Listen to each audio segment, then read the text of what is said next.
વાહન ચાલકો માટે ઈ ચલણના નિયમો કડક કરવામાં આવ્યા છે। કેન્દ્રીય મોટર વાહન નિયમોમાં મોટો સુધારો કરવામાં આવ્યો છે। વર્ષમાં 5 ચલણ પર લાયસન્સ સસ્પેન્ડ થઈ જશે। ફરિયાદ માટે 45 દિવસની સમયમર્યાદા નક્કી કરવામાં આવી છે। 45 દિવસ બાદ ચલણ આપોઆપ સ્વીકૃત થઈ જશે।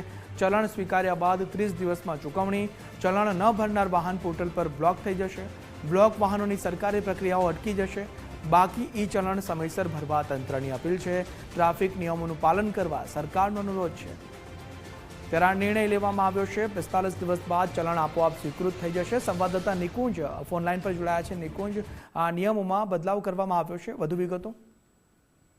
કેન્દ્રીય મોટર વાહન નિયમોની અંદર મહત્વપૂર્ણ સુધારા કરાયા છે અને તેમાં એક જ વર્ષમાં 5 કે તેથી વધુ વખત ચલણ ધરાવતા વાહન ચાલકોનું ડ્રાઇવિંગ લાયસન્સ હવે તાત્કાલિક ધોરણે સસ્પેન્ડ કરશે તે પ્રકારનો આ સુધારો છે।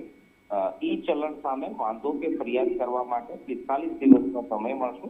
45 દિવસમાં કોઈ વાંધો રજૂ નહીં થાય તો ચલણ આપોઆપ સ્વીકૃત ગણાશે અને સમયસર ચલણ નહીં ભરનાર જે વાહન ચાલક છે તે વાહન પોર્ટલ પર આ વાહન જે છે તે બ્લોક કરી દેવાશે। સાથે સાથે તેનું ડ્રાઇવિંગ લાયસન્સ જે છે તે પણ તાત્કાલિક ધોરણે સસ્પેન્ડ કરવામાં આવશે। તે પ્રકારનો સુધારો મોટર વ્હીકલ એક્ટ હેઠળ કરવામાં આવ્યો।